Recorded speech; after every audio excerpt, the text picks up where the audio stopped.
इस साल की सबसे एंटिसिपेटेड मूवीज में से एक पेड्डी रिलीज आज हुई है। इसके प्रमोशन भी बहुत तगड़े हुए। ए रहमान ने म्यूजिक दिया। मैं सुबह का शो नहीं जा पाया, शाम के 4 बजे का शो गया क्योंकि सुबह मुझे 10 लग गए थे और चल रहा था तो दिक्कत दे रही थी और ज़्यादा देर बैठ रहा था तो दिक्कत दे रही थी। तो मैं शाम का शो गया और सीधे सीधे मूवी की बात करते हैं। मूवी की स्टोरी काफ़ी सिंपल है, काफ़ी सिंपल तो नहीं है। मूवी की स्टोरी एक बहुत ही अच्छा मैसेज डिलीवर करती है, ऑथेंटिक लगती है। इसमें कुछ भी ऐसा नहीं है जो खराब लगे, कुछ भी ऐसा नहीं जो ओवर द टॉप लगे। हाँ, कुछ प्लॉट होल्स हैं लेकिन वो मूवी को मे बी ग्रैंड बनाने के लिए ज़रूरी थे, मासी बनाने के लिए ज़रूरी थे। चरण की पिछली मूवी देख के जिसमें गेम चेंजर, उसमें भी हमें वो 2-3 रोल में दिखे थे, यहाँ भी हमें वो 2-3 अलग अलग स्पोर्ट्स में दिख रहे हैं, तो हमें लगता है कि ये भी वैसी रहेगी, लेकिन नहीं। मूवी में अच्छा मैसेज है, इमोशंस के साथ है। एक्सपेक्टेड नहीं था लेकिन बहुत बढ़िया इमोशन और बहुत बढ़िया तरीके से मूवी हमको डिलीवर कर दी गई है। खैर, मूवी में स्टोरी वाइज इन्होंने कास्टिंग बहुत अच्छी करी है। मूवी में हर किसी का काम अच्छा बहुत रहा और मूवी में एक स्पेशल कास्टिंग है जो कि है जानवी कपूर की कमर। बढ़िया, मतलब मुझे तो अच्छा लगा। और बने उनकी कमर को कास्ट किया गया है मूवी में, आपको पता नहीं होगा इसलिए बता रहा हूँ, क्योंकि वो स्टार्टिंग में दिखती हैं, अपीयर होने के 15-20 मिनट तक दिखती हैं, उसके बाद सीधे वो इंटरवल के बाद दिखती हैं और इंटरवल के भी अच्छी 10-15 मिनट बाद। ऑल्दो ऐसा नहीं है कि उनका रोल मीनिंगलेस है, उनके साथ जो एक प्लॉट सेटअप होता है उसी से पेड्डी यानी रामचरण के कैरेक्टर के आगे की लाइफ डिसाइड होती है। तो बहुत ज़रूरी रोल है उनका जितना भी है। बस बहुत कम अपीयरेंस है, शुरुआत के 15 मिनट, फिर इंटरवल के बाद 2 सीन और फिर सीधा लास्ट में रिएक्शन वगैरह के लिए उनको रखा गया था। ठीक, इसके बाद ये तो होगी जनरल बात। मैं मूवी को डेफिनेटली बोलूँगा आप लोग जाके देखो। और मूवी इतनी खराब नहीं है, बिल्कुल भी खराब नहीं है, इतनी क्या बिल्कुल भी खराब नहीं है। कुछ ओवर द टॉप सीन है बट नीडेड थे, उसके अलावा मूवी में कुछ भी ऐसी गड़बड़ नहीं है जो मैं उसको गाली दूँ मूवी को। मूवी बहुत अच्छी है, आप सबको जाके देखना चाहिए और काफ़ी इमोशनल है। क्लाइमेक्स में आते आते काफ़ी ज़्यादा आपको हार्ट टच कर जाती है। ए आर रहमान का म्यूजिक इज़ परफेक्टली वर्किंग। चलो ये तो हो गई अब नॉर्मल बात। अब हम इन्वेस्टिगेशन वाली बात कर लेते हैं। तो इन्वेस्टिगेशन कर उससे पहले कुछ बहुत ज़रूरी बात है। फर्स्ट ऑफ ऑल रामचरण की परफॉर्मेंस। रामचरण की, क्योंकि हमने पिछली मूवी उनकी गेम चेंजर देखी थी, उसमें भी सेम ऐसा ही काम था, कभी सीएम, कभी आईएएस, कभी फार्मर। तो हमें लग रहा था कि ये भी ऐसा ही है कि उनको ज़बरदस्ती 3 रोल 3 स्पोर्ट्स में डाला गया है। ऐसा नहीं है। ये मूवी में ये तीनों स्पोर्ट्स के पीछे के मोटिव, फेलियर्स, इमोशंस बहुत स्ट्रांग है, बहुत अच्छे से डिलीवर भी हुए। नहीं कि he is not that good actor, but उन्होंने कभी इतना इंटेंस और इतना ज्यादा वल्नरेबल अपने आप को दिखाया नहीं। बट यहाँ जो उन्होंने वल्नरेबिलिटी दिखाई है, जहाँ जितना उनको रोना पड़ा है, उनको शर्म, अपने एम्बेरसमेंट झेलनी पड़ी है हजारों बार, उनका कॉन्फिडेंस डाउन है, तो वो हम देख के बता पा रहे हैं कैरेक्टर को। इवन जब टाइटल रिवील होता है तभी इतना बढ़िया बैकग्राउंड म्यूजिक आता है कि वहीं से ही आप समझ जाते हो कि कुछ बहुत ही अच्छा आपकी तरफ आ रहा है। और भले ही वो मसा मसा गाना हो या कुछ भी हो, एलिवेशन बहुत बढ़िया वाला हुआ है, एकदम to the point, to the emotion. A R Rahman has done his job. कुछ इमोशनल सीन्स भी हैं, कुछ वेरी सेक्रीफाइसिंग सीन्स भी हैं और उन सब में भी वो डिलीवर इसमें अच्छे इसलिए हो पा रहे हैं। First of all, Ram Charan is absolute perfection on the screen with his character. Even उन्होंने डबिंग भी करी है। यूजुअली क्या होता है, प्रभास सर के केस में हुआ था जैसा कि हिंदी में खुद डब करते हैं तो बिल्कुल डायलॉग का एसेंस चला जाता है, फ्लो चला जाता है, लेकिन यहाँ पे उन्होंने डब किया है तो मैं तो कहूँगा इवन डबिंग आर्टिस्ट से बेटर डब किया उन्होंने। हम आ जाते हैं अपनी इन्वेस्टिगेशन। तो इन्वेस्टिगेशन में पहली चीज जो मैंने ऑब्जर्व करी वो ये कि टाइटल बहुत जल्दी जल्दी जा रहे थे। जो मूवी के स्टार्टिंग में जो टाइटल्स आए, जो क्रेडिट्स आए, वो बहुत जल्दी जल्दी पास हो रहे थे। मतलब आप उनका फर्स्ट नेम नहीं पढ़ पा रहे थे, सरनेम तक भी नहीं पढ़ पा रहे थे इससे पहले कि टाइटल गायब। मे बी वो मूवी के रन टाइम को कम करने के लिए हुआ था, क्योंकि 3 घंटे 10 मिनट की मूवी का रन टाइम ऑलरेडी था, तो वो चाहते होंगे कि इससे कम हो जाए और इसी कारण से उन्होंने ये जल्दी जल्दी वाला काम किया है।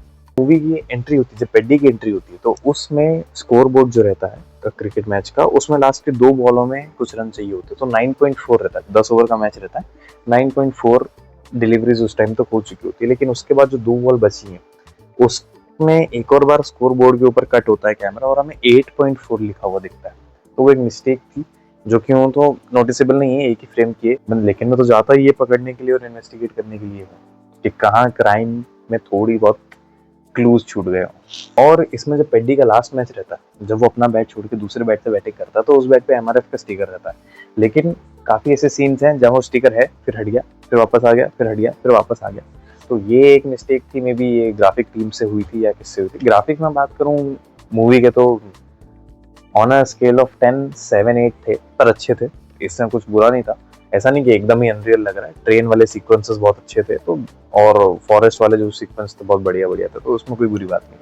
अच्छे थे वीएफएक्स, इतने वीएफएक्स बेस्ड थी भी नहीं मूवी, जितनी थी ठीक थी। थोड़ा बहुत क्लाइमेक्स में पता पड़ रहा था, बट इतना वी हैव टू एडजस्ट यार, इतनी ग्रैंड मूवी बन रही है तो चलता है। इसके अलावा एक सीन था जिसमें बोमन ईरानी जिस पर्सन के साथ ट्रेवल कर रहे हैं, उस पर्सन वो नहा रहा होता है, और नहाते नहाते बोमन ईरानी उससे बात कर रहे हैं, तो वो नहा रहा है। तो उस टाइम क्या पता, वो हो सकता है वो डबिंग का ग्लिच हो, या वो एक्चुअली इंटेंशनली क्रिएटिविटी के साथ किया गया हो, कि जब वो बोमन ईरानी उस टाइम जो डायलॉग बोलते हैं वो हमें ऐसे सुनाई देता है जैसे हमारे कान में पानी भर जाता है तो हमें कोई बोलता तो सुनाई देता है ना, एज इफ, क्योंकि ऑडियंस उसी कैरेक्टर के थ्रू पेड्डी की कहानी सुन रही है, इसलिए हो सकता है कि बोमन ईरानी की आवाज उसको जैसी सुनाई दे रही है, क्योंकि जस्ट वो पानी के अंदर से निकला है, ऐसी ही हमें सुनाई गई इंटेंशनली। अगर ये क्रिएटिव था तो बहुत बढ़िया, अगर ये ग्लिच था तो मैंने बता दिया है, बाकी मैं तो कुछ कर नहीं सकता ना, वो वापस शूट होगा या वापस रिकॉर्ड होगा। लेकिन अगर क्रिएटिव बेस पे किया गया था तो बहुत बढ़िया, हेड्स ऑफ। ये गेम चेंजर जैसी नहीं है, इसमें हर एक सीन का एक इमोशन है। ऑल्दो 3 घंटे 10 मिनट की मूवी है, बट इतना बोर नहीं करेगी। डिपेंड्स आप किस तरीके का सिनेमा देखते हो। हो सकता है आपको 2-4 मिनट कहीं बोर कर दे, लेकिन ऐसा है नहीं मूवी में कहीं बोर होने लायक कुछ भी मुझे नहीं मिला। प्लस एक और प्लस पॉइंट की बात आ गई मूवी में, फ्रेम्स, कुछ फ्रेम्स तो मूवी के इतने ब्यूटीफुल हैं, इतने स्पेक्टिकल स्पेक्टिकल है कि आपको देख के उसका स्क्रीनशॉट लेने का मन करेगा, वॉलपेपर लगा लूंगा उसको। जैसे कुछ फ्रेम्स की मैं बात करूं तो एक फ्रेम है, इसमें फ्रेम्स में ऐसा हमने फ्रेम्स बाहुबली में देखी थी कुछ कुछ, और कुछ कुछ हमने कंटारा में देखी थी, कंटारा चैप्टर 1-2 दोनों में जैसी थी। मूवी में काफी सारा सीक्वेंस फॉरेस्ट का भी है, तो फॉरेस्ट में उसमें भी काफी अच्छे अच्छे फ्रेम्स है। एक फ्रेम है जिसके अंदर रामचरण एक लायन बन के आ रहे हैं, वो जस्ट 1 सेकंड के लिए आता है, हमेशा ट्रेलर में भी देखा है। He is looking like a lion, उनके बाल वगैरह और वो जैसे जंप करते हैं, वो बढ़िया, मजा आ गया थिएटर में देख के। तो उसके बाद एक सीन है जब वो पहलवान कर चुके हैं, मस्सा मस्सा गाने में आता है, वो बारिश में खड़े हैं गधे के साथ में, गधा है उनके पास, और उनकी बॉडी से धुआं निकल रहा है। क्या फ्रेम बनाया, क्या फ्रेम रखा डायरेक्टर ने। वो सिनेमाटोग्राफी या तो बॉस्को ने रखा होगा, बॉस्को मार्टिस ने, या सिनेमाटोग्राफर ने रखा होगा, या फिर हेड ऑफ इस समय पता नहीं किसने, जिसने भी रखा है बहुत बढ़िया फ्रेम रखा। वो सोचा भी जिसने, वो बहुत बढ़िया सोचा। दूसरा, वो उनके शरीर से मिट्टी गिरना, वो भी एक बहुत अच्छा सीन है ना मूवी में। वाव वाले तो 2-3 फ्रेम्स हैं, जैसे ये मैंने बताया ना जिसमें बारिश में उनके शरीर से धुआं निकल रहा है, he is looking in the camera, और उसमें वाव निकल गया था मेरा। एक, जब पेड्डी, विदाउट स्पॉइलर फ्री में रह के बताना चाहता हूँ, पेड्डी का जब पैर तोड़ता है बद्रा, तब उसके में बैकग्राउंड में शायद एक ग्लिच हो जाता है, वो बैकग्राउंड का फ्रेम में भी सीरियस से लगाया था, तो 1 सेकंड के लिए अटक जाता है, फिर वापस रिज्यूम हो जाता है। वो एक चीज थी। एक सीन था हमने जो देखा था, जिसमें रामचरण है, उनके हाथ में गदा है और वो साइकिल से कहीं जा रहे हैं, लंगोट में है। तो वो सीन मुझे लगता है कि वो एक एक्चुअली इंटेंस सीन था, मे बी वो चेज सीन था किसी टाइप का, या कहीं वो शायद जानवी कपूर के कैरेक्टर को रेस्क्यू करने जाते हैं, या फिर अपनी माँ को रेस्क्यू करने जाते हैं, मे बी कुछ तो था। वो बहुत इंटेंस सीन था, क्योंकि गाने के लिए वो फ्रेम समझ में नहीं आता मुझे। 2 सेकंड का फ्रेम है और इतना इंटेंस साइकिल पे, तो गाने के लिए नहीं हो सकता। वो डेफिनेटली था, कोई एक अच्छा एक्शन सीक्वेंस ही था, जो कि मे बी इसलिए निकाल दिया गया कि मूवी और लंबी हो रही थी, और जस्ट उससे पहले एक एक्शन सीक्वेंस जाता है। क्योंकि ये जो गदा है जो रामचरण उसमें कैरी करते हैं, ये जब प्ले हुआ था, ट्रेलर में भी था, मसा मसा में भी था, तो तभी ऐसा लग गया था कि यार ये बहुत ही इंटेंस कोई सीन होने वाला है, क्योंकि एक गाने के लिए इतना समझ में नहीं आता। और वो जो गदा था, ये मुझे जब गाना देखा ना मैंने, तभी मुझे लगा यार ये सीन उन्होंने यहाँ क्यों दिखा दिया, जरूर इससे रिलेटेड कोई सीक्वेंस अभी होगा, आने वाला होगा। मसा मसा पहले आ जाता है, तो मुझे लगा यार क्या पता ऐसा तो करेंगे नहीं कि फिर उस सीक्वेंस का एक सीन यहाँ दिखा दिया और फिर बाद में वो सीक्वेंस दिखाएंगे। मैंने कहा ये ऐसा क्यों, मे बी ये गलती हुई है उनसे, या फिर ये सीक्वेंस हट चुका है। मेरे मन में यही आया। और एक्चुअली फिर बाद में जब वो एक दंगल वाला सीक्वेंस आता है, उसके बाद रामचरण को एज अ प्राइज वो गदा मिलता है जो वो साइकिल पे लेके जा रहे होते हैं। तो मतलब डेफिनेटली उस दंगल वाले सीन के बाद वो सीन लाइंड अप था, शूट भी हुआ है, और 100% कोई एक्शन सीक्वेंस है, क्योंकि वो उनके चेहरे पे रेज, इंटेंसिटी और गुस्सा दिख रहा है, तो वो कोई ज़रूरी सीक्वेंस था जिसके लिए वो जा रहे थे। लेकिन वो उन्होंने निकाल दिया, और फिर वो इतना बड़ा सीक्वेंस बस 2 सेकंड के लिए एक सॉन्ग में आके रह गया। बट वो 100% वो बहुत अच्छा सीक्वेंस था। अगर मैं गलत हूँ तो मैं बहुत खुश हूँ कि भैया वो सीक्वेंस नहीं, वो बस गाने के लिए शूट किया गया था, जो कि 99% पॉसिबिलिटी नहीं है। ऐसा सीक्वेंस कोई साइकिल पे गाने के लिए नहीं शूट करेगा। प्लस वो गधा, वो जब मुझे दिखा बाद में एज अ प्राइज मिलता हुआ, तब तो मैं श्योर हो गया।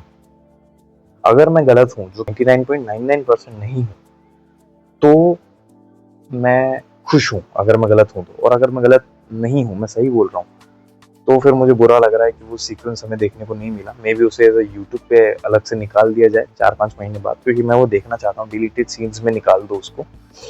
और अगर मैं गलत हूँ तो आई एम वेरी हैप्पी, हमने कोई कुछ मिस नहीं किया है, वरना वो एक बहुत ही अच्छा सीक्वेंस है जो हमने मिस कर दिया, मुझे ऐसा लग रहा है। मूवी की स्टोरी जो है वो रियल इश्यूज पे बात करती है, इसलिए हमें लगता है कि रिलेटेबिलिटी बढ़ जाती है, क्योंकि रियल इशू है वो आइडेंटिटी क्राइसिस पे, जो मूवी जिस पे मूवी बेस्ड है, एक्चुअली वो हो रही है। और वही मूवी बताती है कि बहुत कॉमनली हो रही है, बहुत ज़्यादा लोगों के साथ ऐसा हो रहा है। और that is very painful to see. Movie के तीनों स्पोर्ट्स के पीछे एक बहुत बड़े रीजंस है अपने अपने, और उनके पीछे मोटिवेशन भी है, फेलियर भी है, और सेक्रीफाइस भी है। तो कहीं पे भी आपको ऐसा नहीं लगेगा कि जबरदस्ती बस हमको रामचरण को 3 स्पोर्ट्स में दिखाना है इसलिए हमने 3 स्पोर्ट्स में दिखाया। तीनों की मजबूरी है भैया। मैं तो मतलब ट्रेलर के बेसिस पे जो मैं सोच के गया था पेड्डी, वो तो एक अलग ही निकला। मतलब मैं जैसा सोच के गया था, मूवी उससे बहुत बेटर है। थोड़े दो ओवर द टॉप सीन्स हैं, थोड़े कुछ डिबेटेबल प्लॉट ट्विस्ट हैं, लेकिन छोड़ सकते हैं उनको। वो ज़रूरी भी थे मूवी की ग्रैंडनेस को देखते हुए, मूवी को इतना मास बनाना था उसको देखते हुए, और वो भी अंडरस्टूड है। उसका भी अगर आप थोड़ा डीप सोचोगे तो एक्सप्लेनेशन मिल जाएगा। एक इशू बस मुझे लगा कि मूवी में too much of spoon feeding है। मतलब क्या हो रहा है वो ऑडियंस को बोल के बताया जा रहा है, अगर वो नहीं होता तो भी ठीक रहता। राजा साहब में भी ये दिक्कत थी, और यहाँ भी ये दिक्कत है। मे भी हिंदी डबिंग में ऐसा हो जाता है, तेलुगु में वो परफेक्ट रहती है। क्योंकि एक सीन है, बिना स्पॉइल किए मैं बता देता हूँ, एक सीन है जिसमें बोमन ईरानी बोलते हैं कि अगर इस ग्राउंड से छक्का मारा है तो यहीं गिरेगा ना। अब वो उन्होंने क्योंकि ये बोल दिया कि इस ग्राउंड से मारा, तो अब हमें पता चल गया है कि सामने वाले का ये रिप्लाई आएगा कि इस ग्राउंड से नहीं मारा। तो अगर वो इसको ऐसे रिवील ना करते हुए एक्चुअली उस कैरेक्टर के डायलॉग का वेट करते रिवील करने के लिए मूवी मेकर्स, तो वो ये कह सकते थे कि यार 60-70 तो मीटर है यहाँ से, मारे 60-70 मीटर है, कोई भी यहाँ मार देगा। तब और उसके बाद वो कहता है कि नहीं सर, इस ग्राउंड से नहीं मारा उसने, उस ग्राउंड से मारा है। तब वो हमें उसका इम्पैक्ट ज्यादा रहता है। एक और सीन है टुवर्ड्स द एंड, जिसमें ड्राइवर कहता है, उसके पीछे कोई बैठा होता है, तो ड्राइवर कहता है सर गाड़ी आगे बढ़ नहीं बढ़ रही, लगता है गाड़ी के दोनों पहिए हवा में है। और पीछे हम देखते हैं तो पेड्डी ने गाड़ी को हवा में उठा रखा होता है। अब दोनों ही सीन है तो पेड्डी को एलिवेट करने के लिए, लेकिन दोनों में स्पून फीडिंग ऐसी हो गई कि जब तक रिवील हुआ तब तक पता चल गया कि क्या हुआ। अगर वो रिवील होता तो उसका इम्पैक्ट ज्यादा रहता, टू द पॉइंट रिवील होता ना तो मजा आता। अब वो एक डायलॉग पहले ही आपने बता दिया है कि क्या हो रहा है, तो वो समझ आ जाता है कि यार वही हो रहा होगा। तो वो ठीक नहीं था, स्पून फीडिंग नहीं होनी चाहिए थी। 2-3 जगह और है। पावरफुल परफॉर्मेंस है रामचरण का, हर एक्टर ने अपना काम बहुत अच्छा किया है। जानवी कपूर ने भी जितना काम उनको मिला उन्होंने बहुत अच्छा किया, जितना उनकी कमर को मिला उनकी कमर ने भी बहुत अच्छा किया। बढ़िया, मतलब मुझे तो अच्छा लगा। और बने